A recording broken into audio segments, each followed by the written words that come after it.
چلیے ذرا کچھ دیر میرے ساتھ کوفہ چلیے، جہاں علی مسجد میں نماز پڑھانے جا رہے ہیں۔ بیٹی نے بہت چاہا کہ روک لوں، بابا بھائی حسن سے کہیے کہ وہ نماز پڑھا دے، مگر بار بار فرماتے تھے زینب ام کلثوم کیا تم مجھے اس مرحلے سے اور اس مقام سے روکنا چاہ رہی ہو جس کے انتظار میں مدتوں سے رہا؟ رسول اللہ نے مجھے بشارت دی، اے زینب مجھے جانے دو، میں اس مقام کو پانا چاہتا ہوں جس کی بشارت مجھے دی ہے۔ گھر سے نکلے تو مولا علی، مگر جب مسجد میں پہنچے تو عبد الرحمن ابن ملجم اوندھا لیٹا ہوا تھا۔ مولا نے اسے اٹھنے کا حکم دیا، اٹھ نماز کا وقت ہے، اور خود محراب عبادت میں چلے گئے۔ علی نے نماز شب مکمل کی، میرے مولا نے نماز شب میں ہم مکمل کی، وہاں اذان ہوئی، علی نے نماز جماعت کا اقامہ کیا، پہلی رکعت کا پہلا سجدہ، اجرکم اللہ اجرکم اللہ، عجیب منظر ہے جو بننے والا ہے۔ پہلی رکعت کا پہلا سجدہ، علی بن ابی طالب سجدے میں سر رکھے ہوئے ہیں کہ ایک مرتبہ ظالم نے وہ تلوار نکالی جو 1000 درہم میں خریدی تھی اور اسے 1000 درہم کے زہر میں بجھایا تھا۔ وہ تلوار فضا میں بلند ہوئی اور فرق اقدس سے علی بن ابی طالب پر آ کے لگی، آدھا سر میرے مولا کا کھل گیا، مگر جب علی کو تلوار لگ رہی تھی تو تکلیف نہیں ہو رہی تھی، علی کو تکلیف کا کوئی احساس نہیں ہو رہا تھا، علی کا خیال ہی تکلیف کی طرف نہیں تھا۔ علی تو بے ساختہ کہہ رہے تھے فزتو ورب الکعبہ، رب کعبہ کی قسم علی کامیاب ہو گیا۔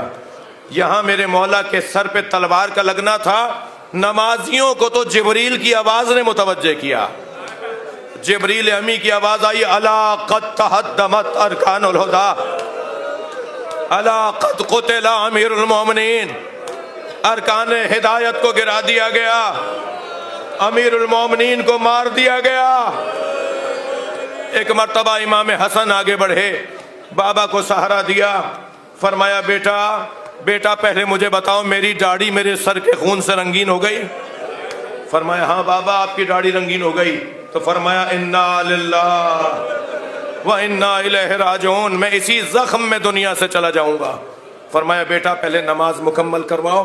مولا علی کو عزادارو روایت کہتی ہے مولا علی کو محراب کے ساتھ بٹھا دیا گیا اور مولا امام حسن نماز جماعت پڑھا رہے ہیں کہ نماز جماعت ایک رکعتی تو یعنی 2 رکعتی نماز تو ہے، ایک میرے مولا کتنا وقت لگا ہوگا، مگر مولا حسن کی نماز کے درمیان کئی مرتبہ مولا کبھی دائیں گرنے لگتے تھے کبھی بائیں گرنے لگتے تھے، اور پھر دیوار کا سہارا لے کر اپنے بچے کا سہارا لے کر مولا پھر سنبھل کے بیٹھ جاتے تھے، سلام ہو مولا حسین پر۔ یہاں مولا علی کو غش کے عالم میں کبھی سہارا امام حسن دیتے رہے، مگر کربلا کا میدان ہے، علی کا بیٹا گھوڑے سے گر رہا ہے، کوئی نہیں ہے جو مولا حسین کو سہارا دے۔ اجرکم اللہ اجرکم اللہ۔ مولا حسین جب دائیں اور بائیں گرنے لگتے تھے نا تو اشارہ کر کے کہتے تھے لا واللہ لا واللہ، مجھے نہیں چاہیے مجھے نہیں چاہیے۔ مقتل نے بڑا عجیب منظر لکھا ہے کہ حسین کو تو سب گرانا چاہتے تھے، مگر حسین گرتے ہوئے کہتے تھے مجھے نہیں چاہیے۔ کون کیا دے رہا تھا؟ کون کیا دے رہا تھا امام حسین کو؟ عزادارو ذرا معرفت کی نگاہوں سے دیکھا جائے، جب حسین گرنے لگتے تھے نا تو نبی آگے بڑھ کے کہتے تھے میری آغوش میں آ جا، کبھی جناب زہرا آگے بڑھ کے کہتی تھی اے میرے لال میری آغوش میں آ جا، اور مولا فرماتے تھے اماں یہ میرا امتحان ہے، نانا یہ میرا امتحان ہے۔ مولا حسن نے نماز کو مکمل کیا، آگے بڑھے، بابا کی سر کو اپنی آغوش میں لیا، فرمایا بیٹا مجھے گھر لے چلو۔ مولا حسین نے سہارا دیا، مولا علی کھڑے ہوئے، 2 قدم چلے، خیبر فتح کرنے والا، سیدہ کا جنازہ غسلانے والا، اللہ اکبر، اتنا قوی وجود، فرماتے ہیں حسن میرے پیروں میں دم نہیں ہے، اب مجھ سے چلا نہیں جا رہا، اجرکم اللہ اجرکم اللہ، اب مجھ سے چلا نہیں جا رہا، مجھے سہارا دے کے لے کے چلو۔ مولا حسن نے حسین مولا نے ایک قالین بچھایا، یہ ہر سال آپ سنتے ہیں، مولا حسن نے اپنے بابا کو قالین پہ لٹا دیا، علی بن ابی طالب کو لے کے جا رہے ہیں، اچانک دیکھا کہ مولا حسن رو رہے ہیں، حسین رو رہے ہیں، فرمایا بیٹا گریہ نہیں کرو، سارے رستے بیٹوں کو روکتے رہے، اور جب گھر پہنچے نا تو فرمانے لگے مجھے وہاں لے جاؤ جہاں میں نماز پڑھتا ہوں، گھر میں میری جو نماز کی جگہ ہے، میرا مصلی ہے، مجھے وہاں لے جاؤ۔ تو بچے لے گئے وہاں، جیسے ہی وہاں پہنچایا تو امام حسن نے فرمایا بابا بہن زینب بہت مضطرب ہے، وہ آپ کے قریب آنا چاہتی ہیں۔ فرمایا کیا چیز مانے ہے؟ کہا بابا کچھ چاہنے والے آئے ہوئے ہیں۔ مولا نے فرمایا ان سے کہو یہ چلے جائیں، ان کی محبت کا انہیں اجر و ثواب ملے گا، میری بچیوں کو آنے دو۔ وہ علی رستے بھر بیٹوں سے کہتا رہا حسن حسین عباس گریہ نہیں کرو۔ جیسے ہی جناب زینب آئیں، جیسے ہی جناب ام کلثوم آئیں، بچیوں کو دیکھ کے رونے لگے۔ زینب کے آنکھوں کے آنسو مولا علی سے برداشت نہیں ہوئے۔ اجر و کمال اللہ۔ عزیزو مجھے جلدی نہیں ہے، یہ پرسے کی رات ہے، مولا علی سے اپنی بیٹیوں کی آنسو برداشت نہیں ہوئے۔ میں کہوں گا مولا آج زینب کے چہرے پہ گرتا ہوا آنسو، آج بی بی کے رخساروں سے بہتا ہوا آنسو آپ کو برداشت نہیں ہوا، کاش کربلا میں عاشور کے دن ہوتے جب زینب کی فریاد بلند ہو رہی تھی کوئی ہے جو میرے ماں جائے کو بچائے۔